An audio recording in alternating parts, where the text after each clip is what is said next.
Il sort de scène, ça fait à peu près 5-10 minutes. On décante. Simon Gouache, comment ça a été? Ça a bien été, ça a très très bien été.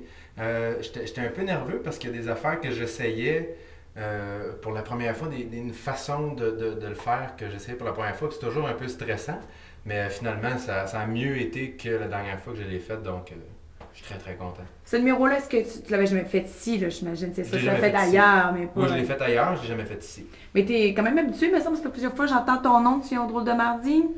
C'était la cinquième fois peut-être, cinquième fois, Puis, comment quelque chose t'es comme ça. trouves, le monde de Drummond? Ben, c'est un public qui est qui est toujours très nombreux. Puis ça, c'est le fun parce que souvent, quand tu arrives dans des places puis qu'il y a un peu moins de monde, c'est plus difficile de faire monter l'énergie. Mais le public de Drummond, c'est un public qui est très réceptif. Donc, quand toi, tu leur donnes beaucoup d'énergie, eux, ils vont t'en donner beaucoup aussi. Donc, ça, c'est toujours plaisant pour un humoriste quand le public te suit dans ton énergie. Puis moi, comme j'ai pas une énergie qui est très forte sur scène, j'ai quand même réussi. Ils ont quand même embarqué dans mes affaires, puis ça, c'est toujours plaisant. Ah ouais, fait que tu penses que toi, t'es un humoriste qui a pas beaucoup d'énergie sur Mais scène. c'est pas. Disons, tu quantifierais, genre, Louis-José Hood de tel genre d'énergie, de toi d'une autre. C'est comment ben, je dis Louis-José Hood, je dis un nom comme ça, là, parce qu'on sait qu'il est des fois speedé, là, mais... Mhm. Ben, c'est que. Moi, je te dirais ça. En fait, je pense qu'en général, je suis plus posé. Je prends un peu plus mon temps. Mhm. Je prends le temps de bien installer mes choses. Des fois trop longtemps, ce qui se retourne contre moi des fois.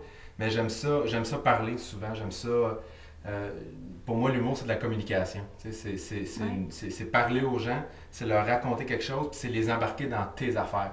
Parce que si tu fais juste, d'après moi, si tu fais juste leur donner ce qu'ils veulent entendre, tu vas passer parmi tant d'autres, mais si toi t'es embarques dans ton affaire, c'est là qu'ils vont se rappeler parce qu'ils ont vu les choses différemment, puis ils ont découvert un autre angle à certaines choses. Puis moi, c'est ça que j'aime faire. Puis moi, ma façon de faire ça, c'est de prendre un peu plus mon temps, puis de bien, que mon message passe bien dans le fond.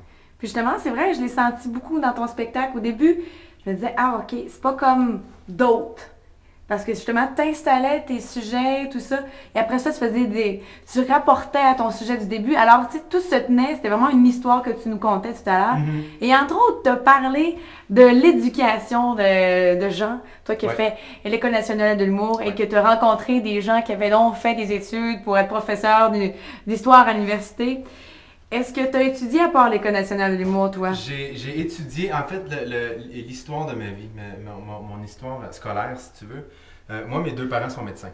OK. Et mon oncle l'est aussi, mon cousin l'est, et mon frère maintenant l'est. J'ai seulement un frère qui étudie en médecine en ce moment. Donc, toute ma jeunesse, j'ai eu une espèce de pression, pas une forte pression, mais tu sais, quand t'es jeune, ce qui t'entoure, c'est ton monde, tu sais, c'est tes parents, c'est ton.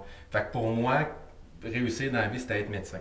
OK. Sauf que c'était pas quelque chose qui m'intéressait. Moi, je voulais être créatif, je voulais créer des affaires, je voulais apporter des nouvelles affaires. Donc, j'ai étudié en sciences santé au cégep pour devenir médecin. Mais évidemment, mes notes n'étaient même pas proches. J'ai même pas eu les notes pour rentrer, je pense, en administration. J'ai rien contre les gens qui sont en administration, mais mes notes étaient même pas, écoute, c'était même pas proche. J'étais multiplié par deux, puis j'avais pas la cote, là. Alors je crois, j'ai fait un an de biologie à l'université McGill. La cote à l'université, pour ceux qui vont à l'université, c'est sur 4 et j'ai eu zéro parce que je ne suis allé à Non. aucun cours de mon année. Euh, Moi, c'est mes parents qui payaient mes études et ce qui arrivait, c'est que moi, ma mère travaillait au centre-ville. Donc, on partait ensemble le matin. Elle me laissait au métro Berry-UQAM pour que moi, je me rende au métro McGill et j'arrivais au métro Berry-UQAM et je retournais chez nous. Donc, je suis pas Non. allé à un seul cours pendant un an parce que c'était pas à ma place. J'étais complètement misérable là-dedans. Et je me rappelle pas comment c'est arrivé, mais j'ai vu, je sais pas si c'est quelqu'un qui m'en a parlé ou si je l'ai vu, mais il y avait les auditions des connaisseurs de l'humour. Et je les ai essayées, tout simplement. J'ai été pris Et moi, quand je suis rentré à l'école, la chose que je me disais, c'est bon, là, j'ai de quoi faire pour 2 ans. Tu sais, il y a beaucoup d'humoristes qui disent, ah non, moi, ça fait depuis que j'ai 6 ans ou j'ai 4 mois que je vais être humoriste. Moi, honnêtement, même au milieu de l'École nationale de l'humour, je ne savais pas encore que je voulais faire ça. Parce que je voulais juste me trouver de quoi faire, parce que j'étais tellement malheureux que là, maintenant, au moins, mes 2 prochaines années étaient cédulées. Puis c'est en faisant des spectacles à l'école que là, j'ai pogné la piqûre bien raide, puis que maintenant, ça devient ma passion et ma vocation, dans le fond. Et là, donc, c'est ça mon parcours scolaire. Ton parcours scolaire, ben t'en as fait pas mal, puis mais c'est correct, hein, c'est pas perdu, au moins tu t'es rendu compte que ça te rendait pas heureux. Exactement. Puis ce que tu fais sur scène, ça te rend vraiment heureux. Ah, écoute, c'est ma passion. Moi, je termine mon numéro en disant que les seuls moments, moi, où je me sens vraiment bien, c'est quand je suis sur scène.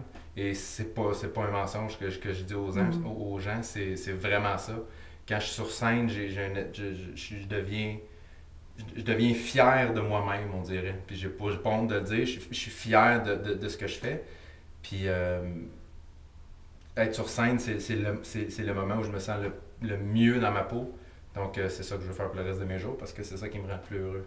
Et là, il faut mentionner aux gens qui regardent cette vidéo que tu vas être humoriste à temps plein dans les prochains jours. Tu lâches ta job! Absolument.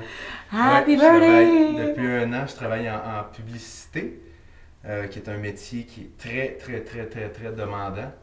Mais c'est quelque chose que je voulais essayer parce que moi, je suis pas quelqu'un, tu sais, j'ai pas un parcours préétabli dans ma tête, puis si je manque une étape, là, c'est fini. Moi, s'il y a une opportunité qui arrive, puis j'ai le goût de le faire, puis je sens que ça peut m'aider, je le fais. Donc, j'ai travaillé 1 an là-dedans. Ça m'a permis de prendre une éthique de travail, ça m'a permis de prendre confiance en moi. Puis maintenant, je suis prêt à faire le saut, mais c'est une expérience que je voulais faire. J'ai vécu des affaires extraordinaires, j'ai vécu des plateaux de tournage que, écoute, c'est la grosseur d'Hollywood, là. C'est 200 techniciens sur une île aux Caraïbes, là, des affaires comme ça. Donc ça, c'est extraordinaire. Puis ça, je vais garder ça avec moi pour le restant de ma carrière. Puis, mais oui, en effet, je lâche dans 2 semaines. En 2 semaines pour me 100%. concentrer 100% sur ma carrière. Cool. Et ton plan dans 5 ans, tu te vois où? Tu veux être où? Oh, je vais être heureux dans mon humour, tout simplement. J'ai pas de... C'est sûr que j'ai des étapes dans ma tête que je veux éventuellement réaliser. Évidemment, j'ai pas encore fait de galages pour rire, j'aimerais ça en faire un. J'aimerais ça... faire des shows plus longtemps. Moi, j'aime ça être sur scène. Donc, moi, je pourrais être 3 heures sur scène. Donc, je veux faire plus de shows longs, mais avoir un plan exact, c'est-à-dire dans 5 ans, là, le 22, le 24, quel mois qu'on est? 2015. Ouais, 2015. Je veux être là, je veux avoir fait ça. Ça, je peux pas te le dire, puis parce que je veux être ouvert à toutes les opportunités qui arrivent. Puis je veux pas dire non, je prends pas cette opportunité-là parce que dans 4 ans, je veux être là. Non, c'est cool. Donc, je veux juste encore être heureux sur scène, aimer ce que je fais surtout, parce que je veux faire l'humour que moi j'aime. Donc, c'est ça. Dans 5 ans, je me vois juste encore bien dans ce que je fais. C'est tout simplement ça. Ah ben, je te le souhaite, puis on te le souhaite tout. C'est bien fait. Merci! Ça fait plaisir.